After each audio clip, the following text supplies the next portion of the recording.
Je vais d'abord vous... Voilà, c'est compris, c'est enregistré. Avant de démarrer, je vous présente donc les intervenants de nos trois structures qui vont intervenir aujourd'hui. Donc, il y a Sylvie Dulong, qui est viticultrice et présidente de Bio Nouvelle-Aquitaine, donc l'association qui regroupe les producteurs bio de la région. Marie Griffaton, donc élue de la Chambre régionale d'agriculture Nouvelle-Aquitaine, qui est éleveuse, et Philippe Léma, qui est viticulteur, président d'Interbio Nouvelle-Aquitaine, donc l'association des entreprises bio de la région. Eh bien, je vous propose de commencer avec toi, Philippe, sur la question de la consommation. Aujourd'hui, on en est où? Quel est l'état de santé en fait et de la santé, de la consommation de produits bio en France ou en Nouvelle-Aquitaine? Bien, bonjour à toutes et à tous. Donc, Philippe Léma, viticulteur en Corrèze. Donc, moi, je représente l'interprofession Bio Nouvelle-Aquitaine qui regroupe environ 300 organisations de la filière bio qui vont de l'amont à l'aval en passant par la transformation. Bon, les grands chiffres de la bio régionale aujourd'hui, c'est à peu près 1,8 milliard d'euros avec 9000 exploitations sur une SAU bio régionale de 9,7%, ce qui est un petit peu en dessous de la moyenne. Effectivement, on sort d'une période de croissance forte sur notre région jusqu'on va dire milieu 2022. Et puis, les différents éléments qu'on va évoquer par la suite ont fait qu'on se retrouve maintenant dans un contexte un peu moins favorable avec, d'une part, des baisses de consommation et un, un léger effet de surproduction. Euh, Si on reprend quelques chiffres, on se situe quand même dans une conjoncture où la baisse de consommation, elle est générale au niveau français, hein, puisque on est à peu près à 2,28% de baisse de consommation alimentaire sur les ménages français, tout produit confondu. La bio, elle, a malgré tout un peu mieux résisté, puisqu'on est à 1,4% de baisse. Euh, on observe aussi un recul de l'offre bio en magasin qui est autour de 5%, ce qui aussi participe à ce recul en fait.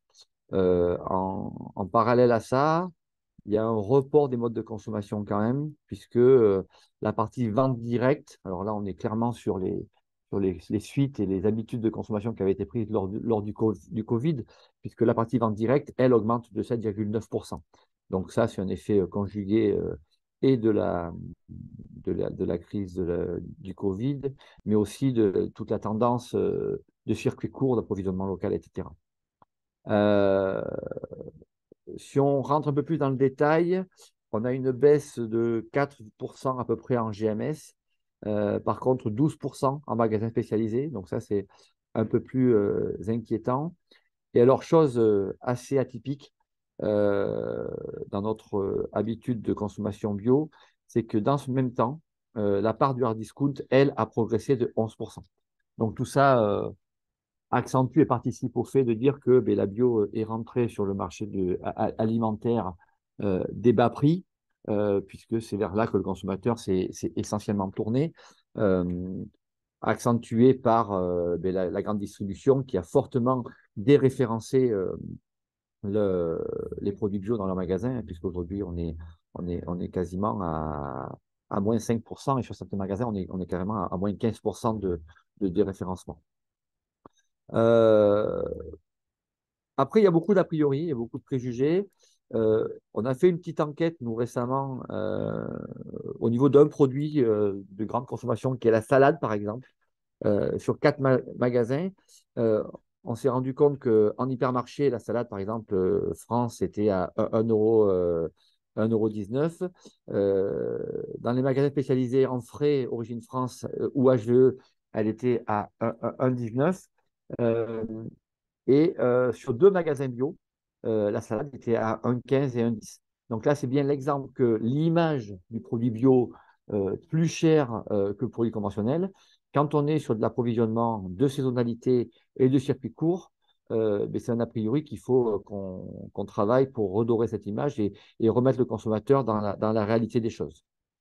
Euh, donc face à ça, il y a un certain nombre d'actions qui ont été mises en place au niveau national sous la déclinaison de l'agence bio avec la campagne de communication Bioréflexe, puisque parmi les facteurs expliquant cette évolution de consommation de la bio, bon, d'abord, il y a le comportement alimentaire qui a changé dû à la crise, ça c'est un fait, et sur lequel on n'a malheureusement pas beaucoup de levier. Euh, il y a un gros ralentissement donc, de l'offre bio en magasin. Et puis, il y a une concurrence énorme aujourd'hui entre le produit local et une multitude de labels qui ont fait jour depuis maintenant 4 ou 5 ans, qui ont clairement créé la confusion au niveau du consommateur qui, ne sachant pas trop, croit bien faire en achetant des labels verts, certes mieux disant, mais qui sont bien loin de l'exigence et du cahier des charges exigé par la bio. Donc, cette campagne du réflexe national a commencé en 2022, se poursuit en 2023. Et nous, au niveau régional, on a accentué ça par une déclinaison de cette campagne qu'on a appelée Dites oui à la bio de Nouvelle-Aquitaine, qui rentre clairement dans cette réconciliation du consommateur avec toutes les filières régionales qui sont en action pour faire face à cette crise. Euh, le paradoxe est que aujourd'hui, les raisons pour lesquelles on est dans la crise sur 2022 et 2023, et que, mais comme on était en croissance significative, un certain nombre d'opérateurs de production et de distribution ont développé la production bio, ce qui a eu pour effet d'envahir le marché et donc de créer éventuellement de la surproduction et de la baisse des prix. Le marché s'effondrant aux chiffres que je viens de vous dénoncer, on a un certain nombre de déconversions au niveau notamment de la transformation et un petit peu de la production qui a fait jour, mais Sylvie en fera le point tout à l'heure, qui font que les chiffres pour les mois à venir nous font croire à une reprise du marché et même dans un certain nombre de filières à un manque de produits. Donc ça, c'est l'effet contradictoire, mais en même temps qui est un signe d'espoir fort du contexte dans lequel on est aujourd'hui. Et tout ça, bon, mais ça amène quand même un certain nombre de questions, hein. C'est que ça prouve, s'il fallait le redire, que l'évolution de la bio, en tout cas face au marché, ne peut pas être non maîtrisée. Donc on a vraiment besoin de mettre en place beaucoup plus d'outils de contractualisation. L'observatoire est essentiel pour nous. Euh, mais aussi, on ne peut pas se résoudre à ça et mettre la bio au seul main du marché. Et si aussi bien le pouvoir politique que la société demandent à ce que la bio soit développée en France, il faut réfléchir urgemment à d'autres leviers d'accompagnement que le seul marché, puisqu'on voit bien là sur ces 3 années que le marché n'est pas aussi réactif que peuvent l'être la production et la transformation. Donc voilà un petit peu la grande tendance du contexte dans lequel on se situe en cette fin d'année 2023. Moi, je vous propose qu'on passe à mes deux collègues sur des points de perspective et de production et qu'après on y revienne, si vous le souhaitez, en fin de séance autour de questions auxquelles on pourra répondre et lancer le débat. Merci Philippe. Du coup, si on peut résumer en tout cas sur les leviers face à cette baisse de consommation et problématiques de marché, c'est déjà un axe sur la communication, les actions de communication pour revaloriser ce label et sur les capacités des opérateurs à s'adapter et de proposer de la contractualisation aux producteurs. Est-ce que c'est en gros les deux leviers qui sont identifiés pour l'instant? Oui, oui, c'est ça. En fait, que ce soit la production, la transformation ou la distribution, a besoin de lisibilité à moyen et long terme. Et en fait, on est quand même sur des productions du vivant, sur le monde animal, mais aussi bien sur le végétal aussi, hein, où la réactivité fait que c'est pas du jour au lendemain qu'on peut réagir, quoi. Donc, d'avoir de la lisibilité sur le moyen et sur le long terme permet de préparer les évolutions, dans un sens ou dans l'autre d'ailleurs, et de coller au mieux à la situation du marché, parce que la première conséquence de cette fluctuation, elle est sur l'impact du prix d'abord à la production et malgré tout, pas forcément au niveau du consommateur. Et ça, c'est aussi un problème qu'on a à régler avec la grande distribution, notamment sur la répartition des marges, euh, puisque bon, on a quand même aujourd'hui l'impression que ce soit les filières de qualité ou la bio sont encore aujourd'hui des produits de distribution de grande marge par rapport à des produits de consommation courante. Donc ça, c'est tous les leviers sur lesquels il faut travailler. Très bien. Et du coup, j'en profite pour faire le lien avec le mois de la bio, donc l'événement qui aura lieu tout au long du mois de novembre en Nouvelle-Aquitaine. Donc, c'est un événement à destination des professionnels. Et cette année, on a ciblé des interventions, des visites de fermes ou d'entreprises qui, justement, se sont adaptées à cette diversification de débouchés et qui, donc, vont faire part de leur expérience sur comment rebondir face à cette situation. Donc, il y aura des journées sur des filières émergentes, des productions à diversifier, sur comment développer ces débouchés avec la stratégie, avec la restauration collective. On pourra y revenir tout à l'heure. Il y aura des journées sur la transformation. Voilà, donc tout ça, c'est le programme qui est en ligne sur le site du mois de la bio. On va passer justement à la partie production avec donc Marie Griffaton, qui est élue à la Chambre régionale d'agriculture biologique. Marie, est-ce qu'aujourd'hui, tu peux nous faire un point justement sur les enjeux de la production bio? Alors, les enjeux n'ont jamais été aussi forts qu'à l'heure actuelle, parce que quand vous entendez le constat que vient de nous présenter Philippe Laïma, on se rend bien compte qu'on n'en est plus au développement, mais vraiment à la consolidation de nos exploitations. Et comme le marché ne tire plus, il faut vraiment que la production, comment dire, que toutes nos charges puissent être revues au maximum à la baisse pour pouvoir passer le cap de ces moments difficiles, on va dire, où la consommation n'est plus au rendez-vous. Et donc, il faut pouvoir continuer à vivre aussi de son métier pour pouvoir être là demain. Donc, on renforce encore et toujours tout ce qui est l'aspect technique sur nos exploitations. On est en constante de toute façon évolution par rapport à ça.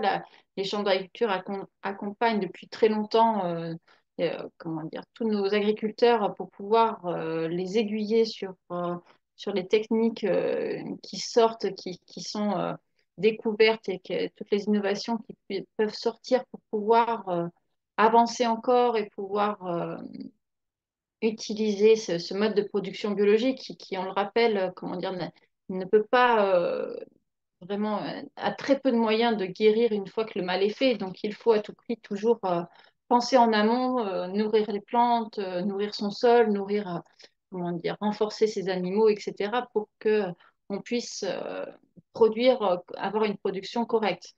Là-dessus s'ajoute bien souvent aussi l'aspect climatique qui n'est pas toujours des moindres actuellement. Donc, et encore par-dessus, s'ajoute l'aspect économique avec des marchés qui sont assez fluctuants et qui ne sont pas toujours au rendez-vous en face. Donc, dû à tout ce que nous a expliqué Philippe avec comment dire, une baisse de la confiance des consommateurs et une baisse de leur possibilité d'achat. Donc, mais avec aussi des entreprises qui ne jouent pas le jeu pour les vendre. Donc, c'est vrai qu'on est obligé d'accompagner d'autant plus. Et c'est pour ça que le mois de la bio, au lieu d'être tourné vraiment vers l'installation sur la découverte de la production biologique, on l'a plutôt tourné sur tous les moyens de production pour qu'on puisse être le plus vertueux possible dans nos techniques pour pouvoir voilà, répondre aux enjeux du mode de production bio et pouvoir continuer et qu'on soit résilient sur nos exploitations malgré les baisses de prix en face. Donc, on a alerté nos pouvoirs publics déjà depuis longtemps que c'est compliqué, on ne peut pas toujours. Pour la Nouvelle-Aquitaine, on est à peu près aux alentours de 10% de surface agricole utilisée en agriculture qui est sur le mode de production biologique. Mais ce n'est pas pour ça que derrière, si on va plus loin, comme on n'a pas le marché en face, on ne pourra pas, on n'a pas d'aide non plus suffisante pour pouvoir continuer d'expérimenter ou de pouvoir cultiver en bio et que ça parte dans d'autres circuits. Donc, nos citoyens veulent du bio, mais nos consommateurs ne vont pas le chercher dans les magasins. Donc, c'est un petit peu contradictoire. Et en même temps, voilà, est-ce qu'on veut sauver la planète seulement via nos agriculteurs? Et à ce moment-là, il nous faut des aides suffisantes pour pouvoir nous accompagner pour ce changement de production, parce que c'est quand même beaucoup de coûts et de risques en plus que le conventionnel. Donc, du coup, faut pouvoir voilà, être accompagné, certes techniquement, mais il faut aussi des moyens financiers pour pouvoir aller toujours plus loin. Et donc voilà, donc en tout cas, le mois de la bio, c'est fait pour partager tout ce qui se fait sur le territoire. On a énormément de production en bio. On est déjà très diversifié sur toute la Nouvelle-Aquitaine. Et donc, c'est important de pouvoir partager tout ce qui se fait et pouvoir, comment dire, montrer que c'est faisable, en fait, tout simplement, quoi. Que certains y arrivent et qu'il y a des techniques que l'on peut reproduire assez facilement pour pouvoir s'en sortir et pouvoir continuer à développer ce mode de production malgré tout le contexte actuel.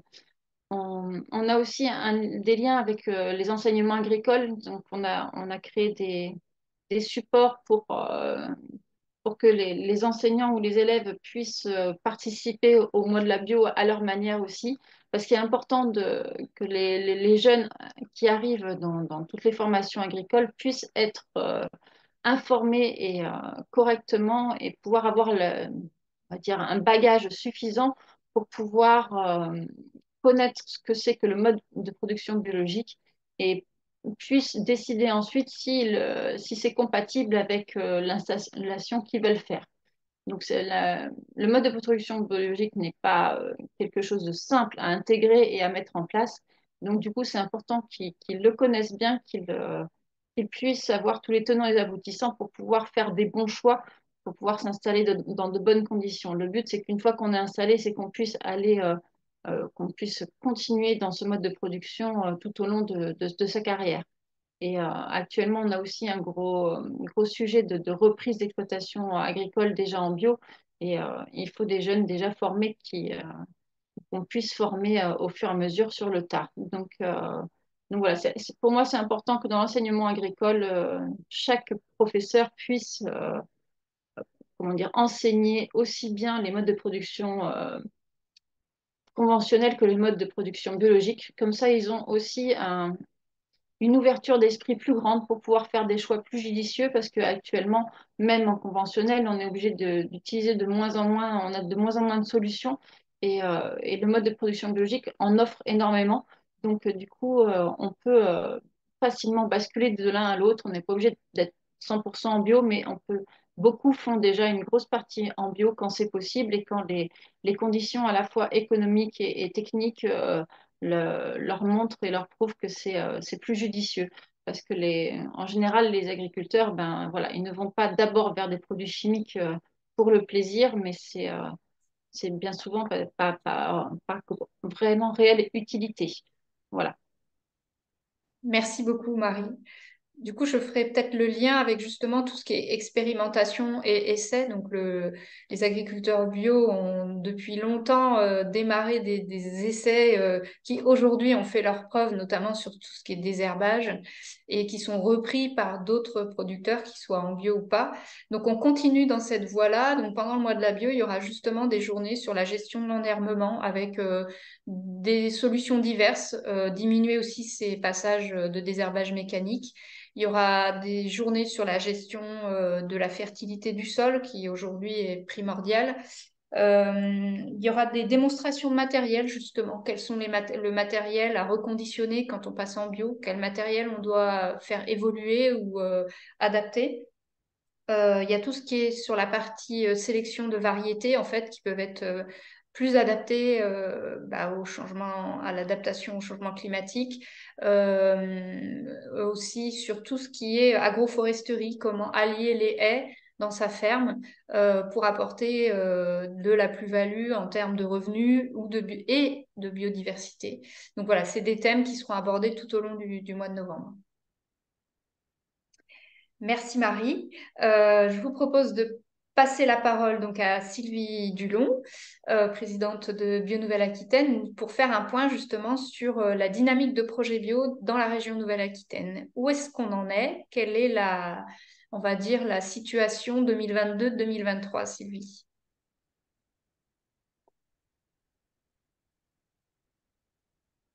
Est-ce que tu nous entends, Sylvie? Voilà, j'ai branché le micro, ça doit aller mieux. Merci. Bonjour à tous. Merci d'être présent à cette conférence de presse. Donc, effectivement, je suis Sylvie Dulon, présidente de Bio Nouvelle-Aquitaine. Je suis viticultrice. Donc, Bio Nouvelle-Aquitaine est l'association régionale du réseau FNAB, FNAB étant l'association nationale, donc qui regroupe les 12 départements en Nouvelle-Aquitaine de GAB, donc de groupement d'agriculteurs bio. Donc, les adhérents sont les producteurs bio qui sont en bio ou en conversion. Donc, pour ce qui est du développement de l'agriculture biologique, on a pu constater un fort développement, comme vous pouvez le voir sur les courbes qui sont actuellement à l'écran. Et on est passé en 2012, on avait 4,5% de la SAU, de la superficie agricole utile en bio, à 9,7% en 2022. On constate donc actuellement un palier, on arrive sur un palier, stabilisation, stagnation. On constate juste 1% d'augmentation en 2022 par rapport à 2021 des superficies. Pour ce qui est du nombre de producteurs en bio, on a actuellement un peu plus de 9000 fermes en bio, soit 3% de plus qu'en 2021, ce qui représente 14,1% des exploitations qui sont donc en bio. Et il faut aussi remarquer que ce qui est intéressant, c'est qu'il y a un tiers des installations qui se font en bio. Voilà, donc fort développement, actuellement stagnation, à voir ce que ça va donner. On est effectivement, comme l'a évoqué Philippe, un marché qui est compliqué. À voir dans le futur. On sait que la bio est le mode d'agriculture qui est le seul soutenable à terme. Donc, on fait tout pour que ce mode d'agriculture puisse continuer à se développer. Merci. Et une question, on en est où des déconversions? Est-ce que c'est le cas? Est-ce qu'on a une dynamique de déconversion? Alors, en effet, sur les déconversions, cette année, on enregistre 596 arrêts d'engagement. Et en 2021, on en avait enregistré 457. Donc, effectivement, il y a un peu plus d'arrêts actuellement. Alors, ces arrêts, à quoi sont-ils dus? Alors, pour un tiers, ce sont des départs à la retraite. Il faut quand même savoir que la moitié des agriculteurs actuellement a plus de 55 ans. Donc, ces départs à la retraite, c'est un problème pour l'avenir. Donc, un tiers des arrêts d'engagement sont dus à ces départs à la retraite. Un tiers des arrêts sont dus à des arrêts de certification. Et quant aux autres, c'est bien souvent des changements administratifs ou des changements de structure. Ce qu'il faut noter, c'est que la typologie des fermes qui arrêtent leur production biologique, ce sont bien souvent, c'est ce qu'on constate sur le terrain, ce sont bien souvent des fermes qui ne sont pas en 100% bio, donc qui sont des fermes mixtes. Et donc, c'est ce qu'on constate sur le terrain. Donc, on peut se dire que quand on est totalement engagé en bio, on ne se déconvertit pas,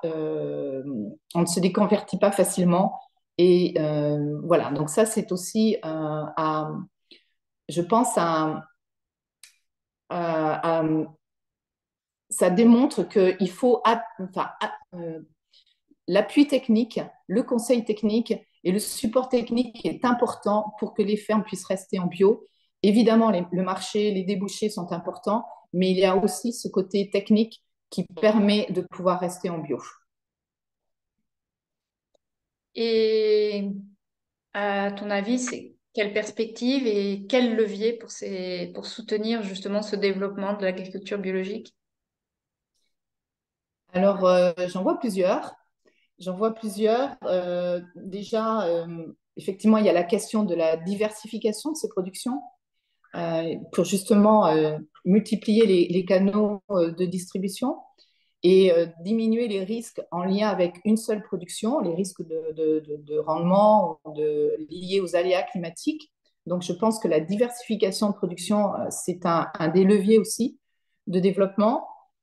Malgré tout, comme on l'a dit, Philippe l'a mentionné, je pense que les pouvoirs publics ont un énorme rôle à jouer et qu'ils doivent à la fois soutenir l'offre et soutenir la demande. Donc, il y a le rôle de la PAC, qui est donc la politique agricole commune, qui a son importance. Nous avons appris récemment que le ministère avait, rabote, n'a pas l'intention, mais a carrément raboté le montant de l'éco-régime bio, qui est quand même la seule aide encore dédiée aux agriculteurs bio dans la PAC après la suppression de la MAB, le maintien à l'agriculture biologique. Donc ce rabotage alors, concerne cet éco-régime bio qui était actuellement qui est à 110 euros par hectare, alors que la FNAB, donc le réseau, demandait 145 euros. Et ce rabotage amène à 92 euros par hectare. Il s'agit des avances, sachant qu'une fois que tous les dossiers seront traités, tous les dossiers PAC seront traités, on saura s'il y a un solde ou pas. Et on est assez pessimiste sur le solde à verser. Voilà, donc ce montant, ce rabotage de l'éco-régime n'est vraiment pas une bonne nouvelle, puisque une étude de l'INRAE a montré au printemps 2023, qui a souligné la faiblesse des exigences environnementales de l'éco-régime, ce qui permet à un peu plus de 90% des surfaces françaises de toucher le montant de base de l'éco-régime sans rien changer aux pratiques. Et ce qui est pire, c'est que contrairement aux prévisions du ministère, un plus grand nombre de dossiers atteignent le niveau supérieur, le niveau dit HVE. Donc finalement, l'enveloppe du gâteau de cet éco-régime étant trop petite, eh ben, c'est la part du gâteau qui va se réduire pour chacun et qui continue à être la promotion d'une agriculture chimique et qui ne valorise pas du tout l'agriculture biologique. Dans les autres leviers, donc je parlais de la PAC, je pense aussi je voudrais évoquer aussi le pacte régional qui a été signé, le pacte Ambition Bio, qui a été signé avec la région, qui montre que la région soutient le développement de l'agriculture biologique, même si on sait qu'on n'atteindra peut-être pas les objectifs, mais on essaie ce développement de l'agriculture biologique. Et au nom de mes collègues ici présents, je voudrais remercier le Conseil régional de ce soutien à l'agriculture biologique. On peut toujours mieux faire, mais c'est déjà une enveloppe qui est intéressante et qui doit se poursuivre. Il y a aussi la question de l'enveloppe donc de la CAB, donc la conversion à l'agriculture biologique, puisqu'il n'y a pas autant de conversions qu'on pouvait le souhaiter. Donc, il y a un solde de cette enveloppe et on espère et nous travaillons à cela pour que l'argent de la bio reste à la bio et que ce solde de cette enveloppe ne parte pas à d'autres que des agriculteurs bio. Donc, il y a ce sujet-là. Euh, et il y a aussi ce que travaille et souhaite développer et la mise en place des paiements pour services environnementaux. Donc, on sait que la bio a, a des enjeux, répond à des enjeux à la fois environnementaux, mais aussi de santé publique, de qualité de l'air, de qualité de l'eau, de la biodiversité. Et donc, ce sont des services rendus par l'agriculture biologique à la société. Donc, ce que l'on souhaite, c'est que justement soient mis en place ces paiements et soient développés, soient étudiés ces paiements pour services environnementaux. Ce que demande la bio, ce ne sont pas que des aides, c'est justement un paiement pour services rendus. Voilà, donc ça c'est en cours de travail. Je pense aussi au pacte loi orientation agricole, PLOA, donc qui est en cours de discussion. Donc dans cette loi, je retiens 2 points essentiels, qui est l'évolution du parcours à l'installation et à la transmission. Et donc le réseau FNAB travaille avec ses partenaires comme Impact et le réseau national d'espaces tests agricoles pour accompagner demain les installations en bio et les transmissions, avec on pourra y revenir, hein, plusieurs arguments. Et le deuxième point dans cette LOA, c'est l'enseignement agricole. Marie, tu as fait allusion. Et donc, il est question d'avoir un module de découverte de l'agriculture pour les élèves des classes primaires. Ce qui est une bonne chose. Et la FNAB travaille aussi à rendre obligatoire un module sur la bio dans les formations production comme Bac Pro ou BTSEA de l'enseignement agricole.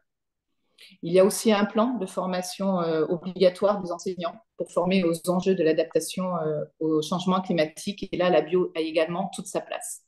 Voilà les différents leviers que je vois. Je pourrais rajouter tout ce qui est campagne d'information, mais ça, Philippe en a parlé. Information et communication. Je pense que ce n'est pas que le consommateur ne fasse pas confiance à la bio, c'est juste que le consommateur n'est pas suffisamment informé de ce en quoi la bio peut contribuer à la fois à la réponse des enjeux actuels, mais aussi à la santé du consommateur. Et donc, je pense que c'est plus un manque d'information qu'un manque de confiance. La confiance est liée. Il faut qu'il soit mieux informé de ce qu'est la bio et de ce que suppose de consommer et d'acheter bio. Très bien, merci beaucoup Sylvie. J'ai vu que Philippe, tu souhaitais intervenir et après, je vous propose de pouvoir poser vos questions et échanger. Philippe? Oui, oui, dans la continuité de ce que vient de dire Sylvie, je pense qu'il est important de réaffirmer que face à tous ces éléments sociétals qui animent cette réflexion autour de la bio, aujourd'hui, on ne peut plus laisser cette réponse au seul agriculteur et au seul budget agricole. Puisque quand Sylvie parle de paiement pour services environnementaux, certes, ça c'est du budget agricole sur la PAC, etc. Mais les enjeux, ce qu'on appelle les aménités positives de la bio, aujourd'hui on ne le dit pas assez, mais c'est la santé, c'est l'eau, c'est l'air. Et tout ça, ça ne peut pas être demain le seul budget agricole qui l'assume. Et si l'évolution de la bio en France doit être un projet de société, il faut que tous les acteurs concernés par ces aménités participent au pot commun et accompagnent ce développement. Et au niveau politique, le deuxième point sur lequel je voulais revenir, c'est sur l'exemplarité aussi de la commande publique face à ces enjeux par les leviers qu'ils ont en direct, notamment la restauration collective, où aujourd'hui, trop de cuisines publiques, qu'elles soient dans les collèges, dans les lycées, dans les hôpitaux, dans les EHPAD, etc., sont bien en dessous d'abord de la loi Egalim, mais aussi de la dynamique qu'on a pu mettre en place, nous, sur des volontés politiques qui ont pris ça à bras-le-corps et qui prouvent aujourd'hui que c'est possible. Aujourd'hui, sur Bordeaux, par exemple, on a une cuisine centrale à plus de 4000 repas par jour, qui est à plus de 45% de bio et de local à budget constant. Donc, à partir du moment où la volonté publique y est, il y a la possibilité de le mettre en place. Donc voilà, ça c'est les deux, à mon avis, leviers sur lesquels il faut beaucoup travailler au niveau politique, bien au-delà des seuls budgets agricoles et de la profession et de la filière. Merci. On voit qu'on a encore beaucoup de choses à faire. Place aux questions, aux échanges, si vous souhaitez intervenir. Je vois qu'il n'y a pas de questions dans le chat. Alors, est-ce que... C'est la plus dure, la première Comment? question. C'est la première question la plus dure. C'est ça. Ou alors, on a été très, très clair. Moi, j'ai une question. Je vous en prie. Bonjour, Jonathan Bito pour la vie économique du Sud-Ouest. Euh, Au moment où vous traversez cette période un peu délicate, qu'est-ce que vous pensez du débat aujourd'hui qu'il y a à l'Union européenne pour savoir s'il faut ou non prolonger l'autorisation du glyphosate?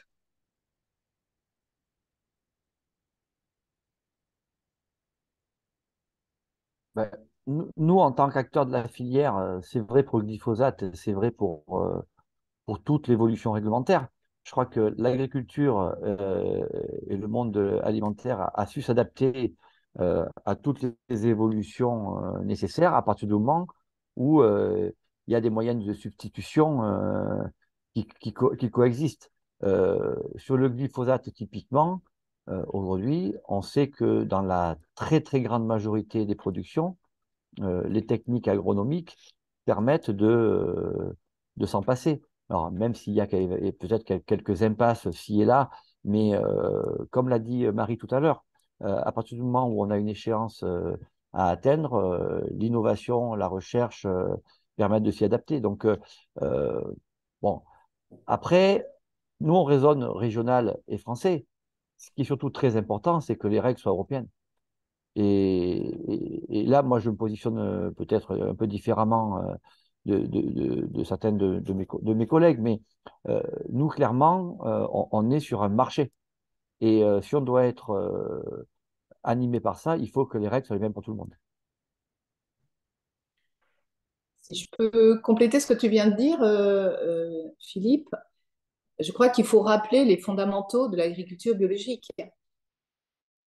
L'agriculture biologique, c'est un mode de production agricole qui vise à respecter les cycles naturels et à viser l'autonomie, que ça soit, et donc qui n'utilise pas d'intrants chimiques de synthèse, et qui vise l'autonomie, le respect du bien-être animal et le respect des cycles. Donc, pour nous, le glyphosate, bien évidemment, il est proscrit et il doit l'être. Et au-delà du glyphosate, je pense à tous les intrants.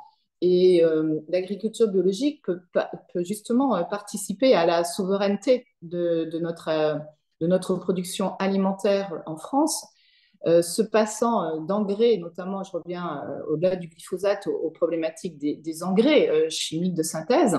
Quand on voit que la guerre en Ukraine a fortement tendu ce marché des engrais, eh bien, l'agriculture biologique est une réponse à ça, puisqu'elle se passe de ces engrais chimiques de synthèse et donc est à l'abri de ces problématiques d'importation d'intrants, de fabrication d'intrants qui sont aussi des gros consommateurs de produits pétroliers, émetteurs de gaz carbonique. Donc, dans les réponses à ces enjeux, à ce bouleversement climatique, face à ça, bah, l'agriculture biologique a toute sa place. Faut faire attention avec ce débat-là parce qu'on a plusieurs, comment dire, on intervient, comment dire, tous les agriculteurs sont un petit peu interconnectés. C'est-à-dire que quand Sylvie vient de parler des intrants chimiques, comment dire, pour les engrais, par exemple, on a bien vu qu'effectivement, quand il y a eu ce marché tendu, et en plus la grippe aviaire qui a mis à mal énormément de nos élevages, les agriculteurs bio ont eu aussi du mal à trouver de l'amendement organique, en fait. C'est-à-dire que nous, on n'a pas énormément de solutions. On a de l'élevage en France qui est en perte, on va dire, de vitesse.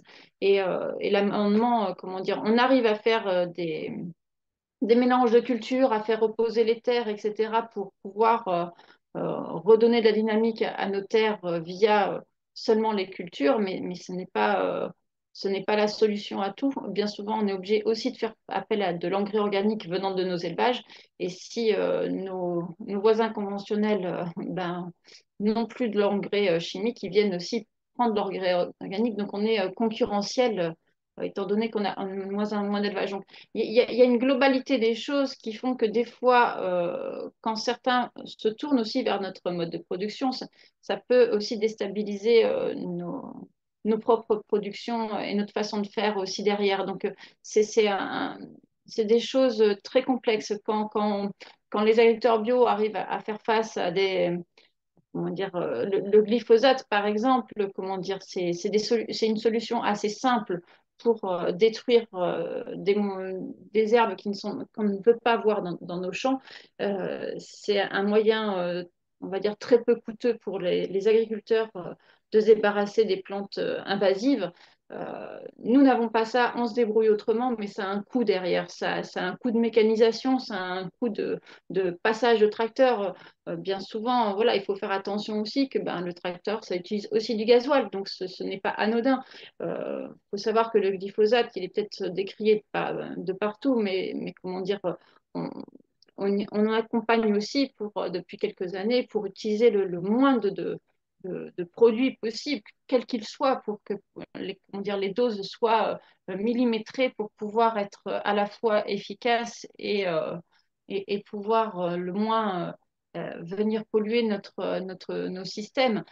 Après, il y a aussi, voilà, donc il y a une limite aussi de coût aussi dans ce glyphosate qui fait que ben, on ne peut pas, comme le disait Philippe, il faut faire attention, voilà, à la concurrence aussi qui pourrait s'installer si nos concurrents ont ce choix, on va dire, simple comment dire, peu coûteux.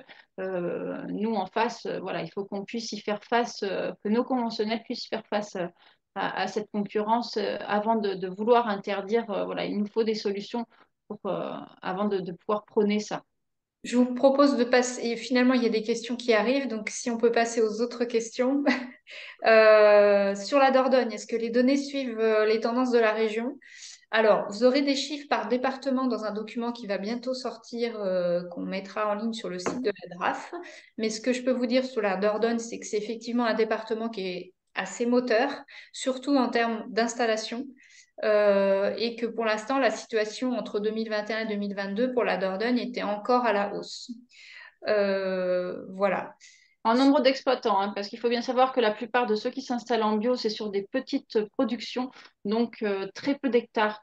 Donc ça fait, voilà, ça fait grossir les chiffres, on va dire, d'installation, mais ça ne permet pas de remplacer tous les départs en retraite qui cherchent repreneurs et qui, des fois, perdurent en attendant de trouver un repreneur. Tout à fait. Je rajouterais sur le spécifique de la Dordogne il y a une très forte dynamique déjà au niveau de la production avec des des collectifs d'agriculteurs qui, au niveau agronomique, travaillent fortement depuis très longtemps et ont des grosses évolutions.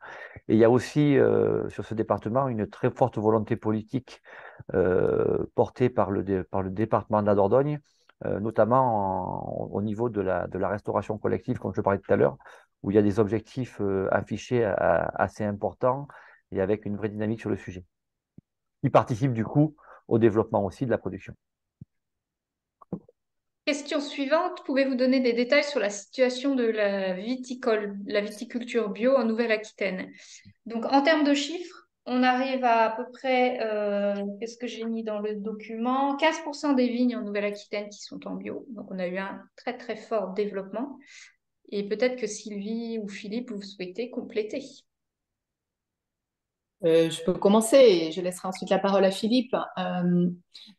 Effectivement, il y a eu un fort développement de conversion alors je parle de la Gironde, puisqu'actuellement on est à 19,5% de surface agricole en Gironde, en vigne.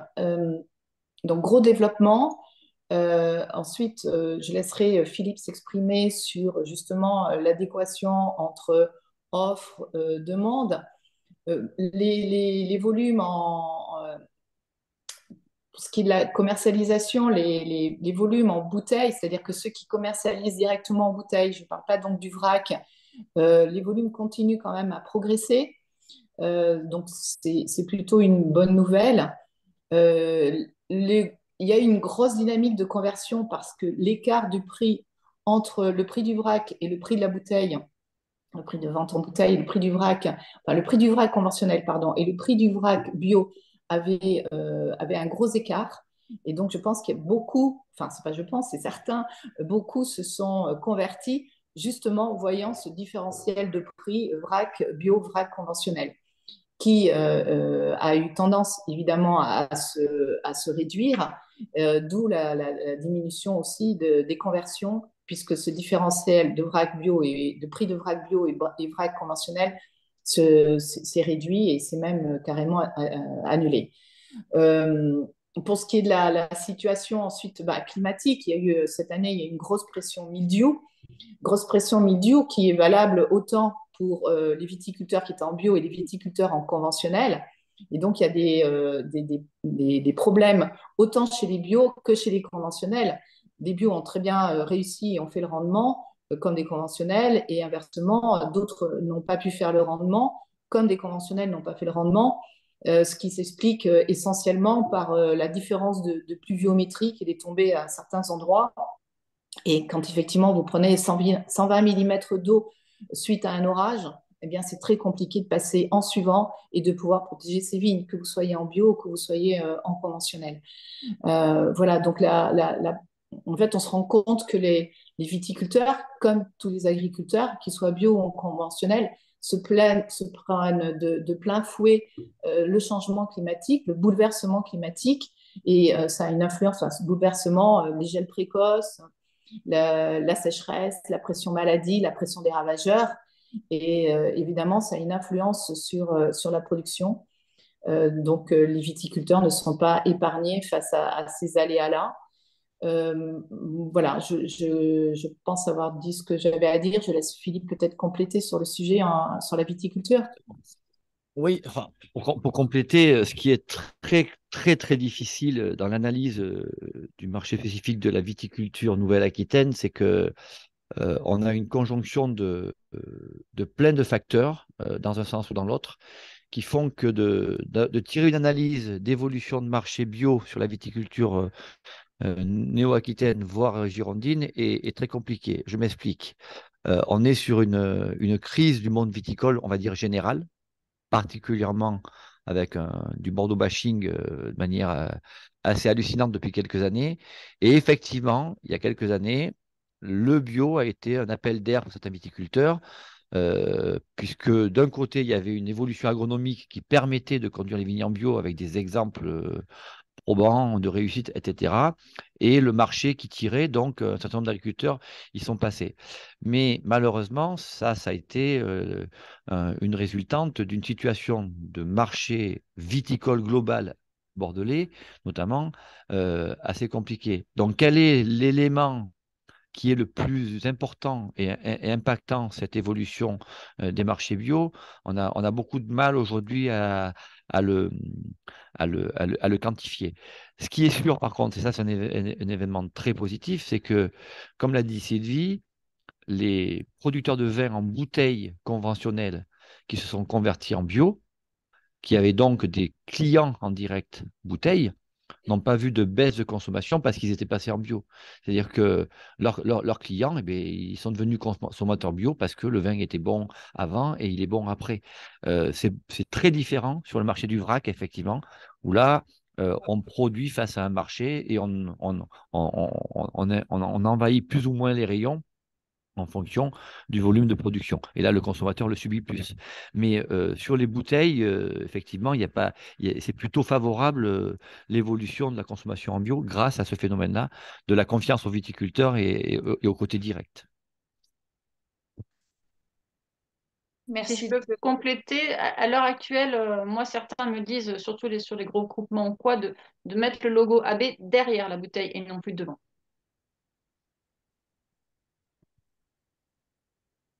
Valentina vous a partagé des éléments qui sont disponibles dans le dossier de presse de l'agence Bio, justement, sur la situation viticole et autres filières. Et nous, on sortira des chiffres Nouvelle-Aquitaine, donc pendant le mois de la bio, donc il y aura des éléments complémentaires. Sachant que la situation viticole, comment dire, elle va avoir un décalage dans le temps parce qu'ils se sont convertis récemment. Donc on s'engage en général sur 5 ans. Donc c'est très coûteux de se déconvertir en deçà des 5 ans.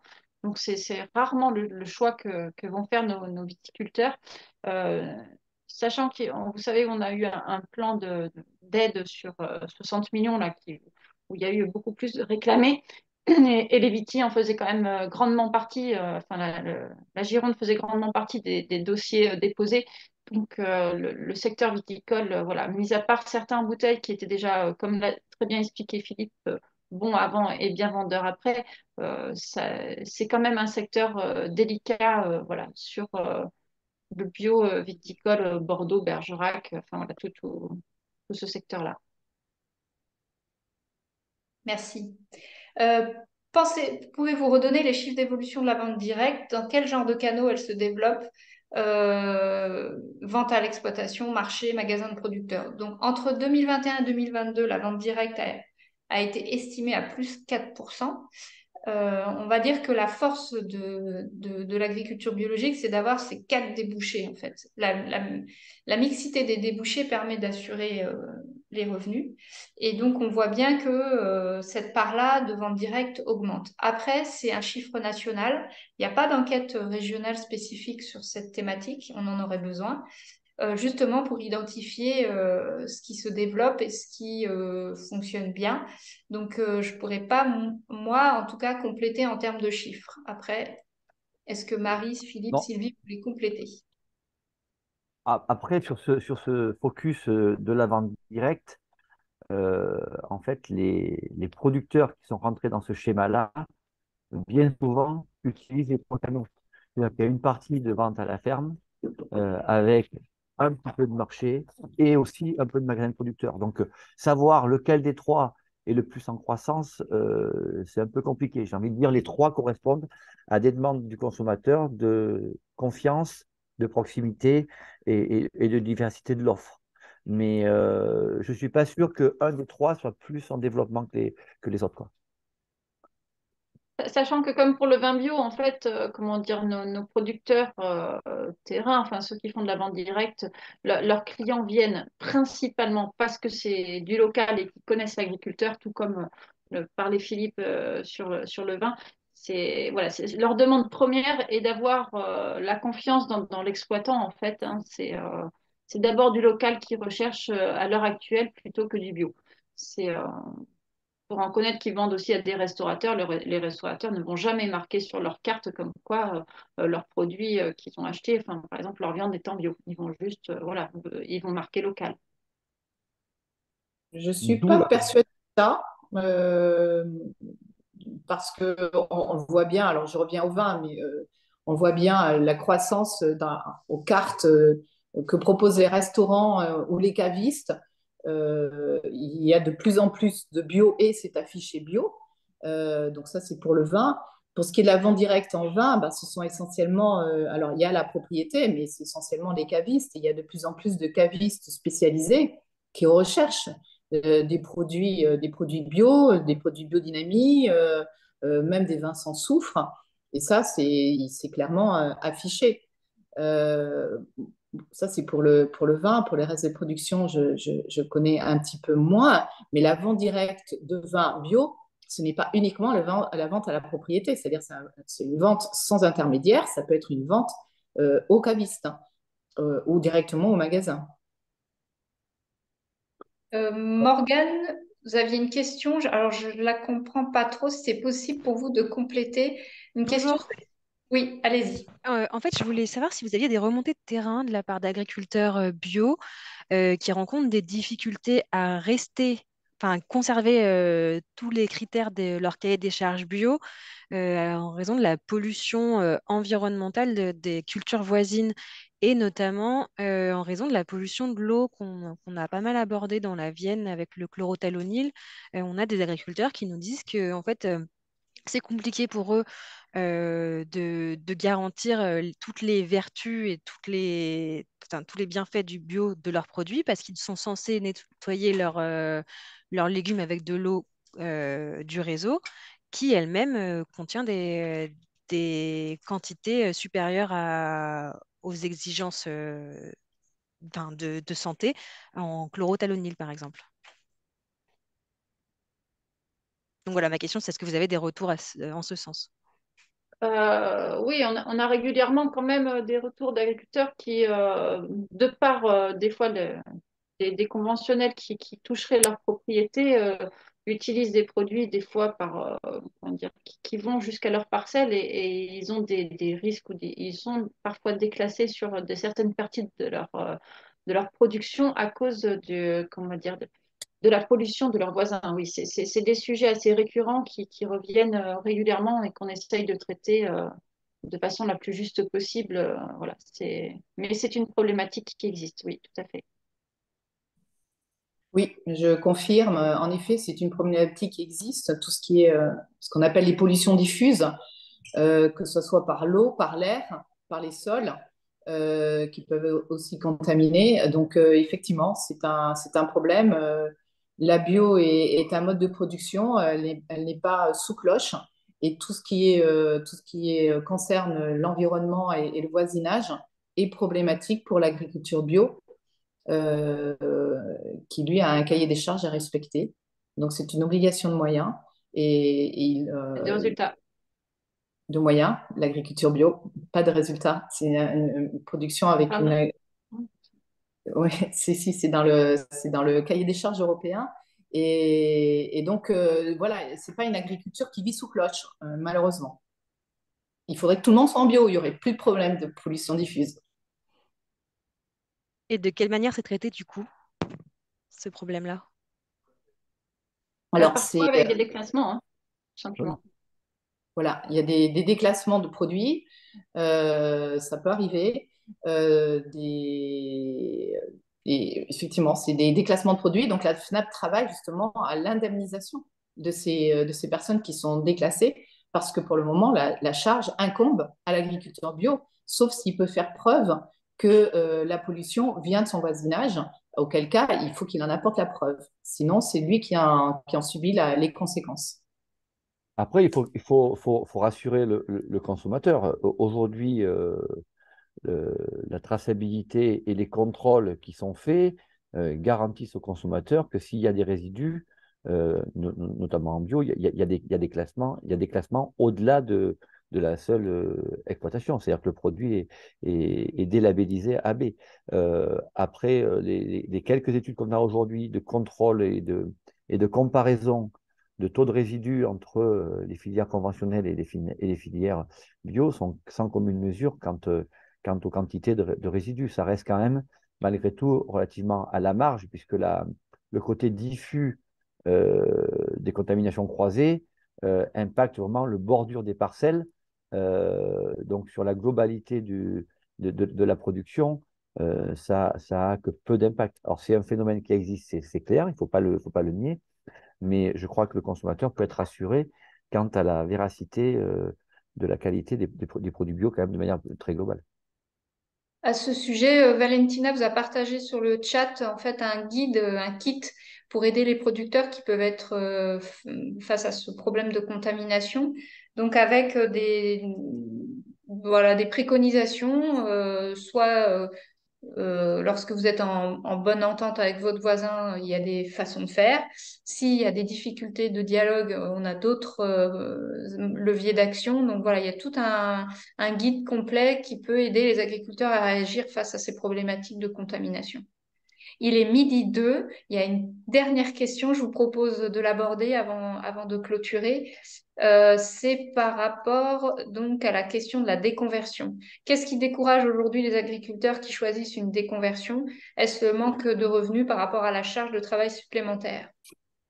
Euh, Moi, je me plais à dire que dans la très très grande majorité, je ne connais pas d'agriculteur qui soit anti-bio. Un agriculteur, c'est un chef d'entreprise qui produit des produits alimentaires pour nourrir ses voisins, sa famille, etc. Euh, donc, il doit avoir un produit qui est économique. Si demain, le marché demande et consomme de bio, dans leur grande majorité, les agriculteurs produiront en bio. La difficulté qu'on a aujourd'hui, c'est que d'un côté, la société lui demande de produire propre, bio, etc.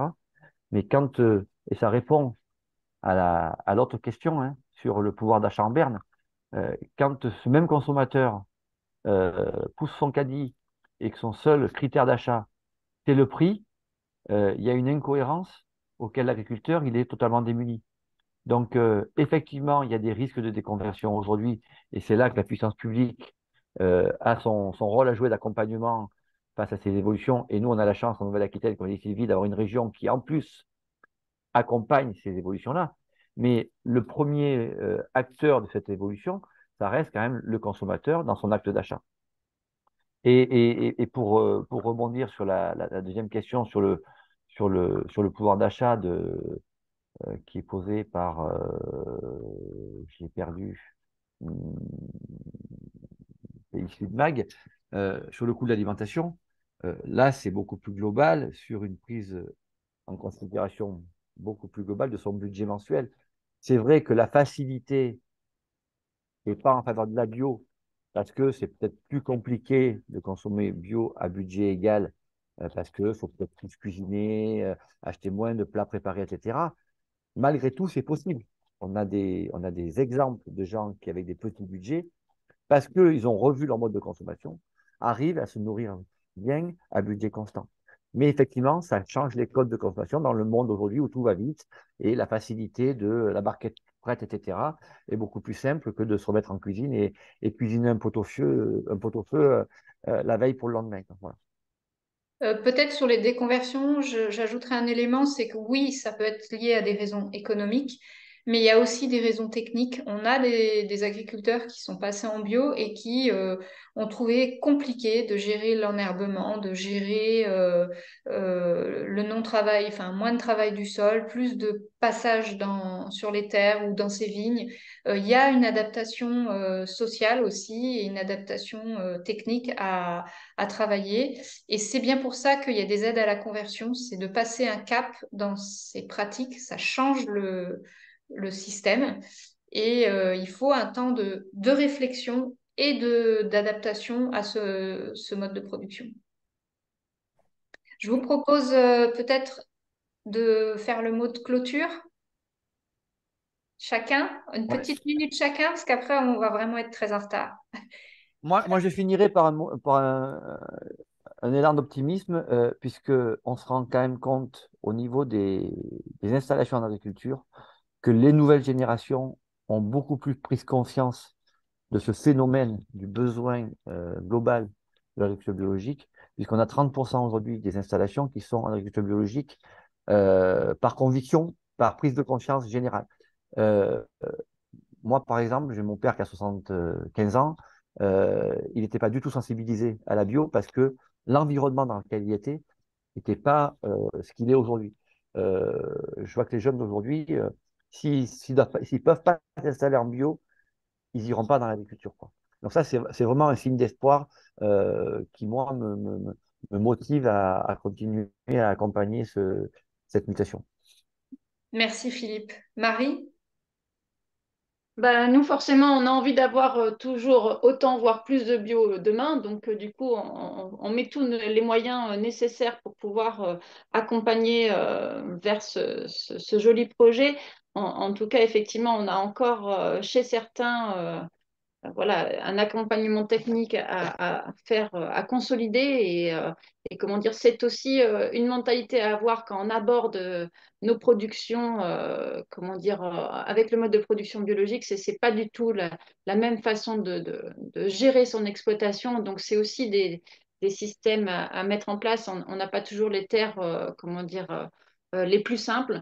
Mais voilà, donc nous, on s'évertue en tout cas à apporter tout le côté technique pour pouvoir accompagner au mieux tous nos agriculteurs vers le choix qu'ils auront fait. Et voilà, après, on se bat autrement politiquement sur l'aspect économique, mais voilà, si déjà on arrivait à faire en sorte que l'aspect technique ne soit plus réellement un souci, ça serait déjà pas mal. Merci Marie. Sylvie? Moi, je dirais que effectivement, l'agriculture biologique, c'est un mode de culture qui a toujours su s'adapter, qui est un mode de culture qui est pionnière aussi, innovante. Et ben, je crois que les événements du mois de la bio vont pouvoir le démontrer, vont pouvoir aider à répondre à certaines questions, voire lever des freins pour certains, parce que cette agriculture biologique, elle est faisable. Oui, techniquement, ça nécessite un accompagnement. Elle est faisable, mais au-delà d'être faisable, je dirais qu'elle est souhaitable et qu'elle est souhaitable pour plein de raisons qu'on a évoquées, et notamment une question de santé publique et d'environnement. Merci beaucoup. Si vous avez des questions auxquelles on n'a pas pu répondre, vous avez les coordonnées de Valentina Rebasti et des autres collègues qui travaillent donc sur le projet. N'hésitez pas. Et puis à venir sur les journées du mois de la bio, rencontrer des producteurs qui ont très envie de partager leur travail et leurs expériences. Merci beaucoup. À bientôt. Au revoir. Au Merci, au revoir. revoir. Au revoir, merci.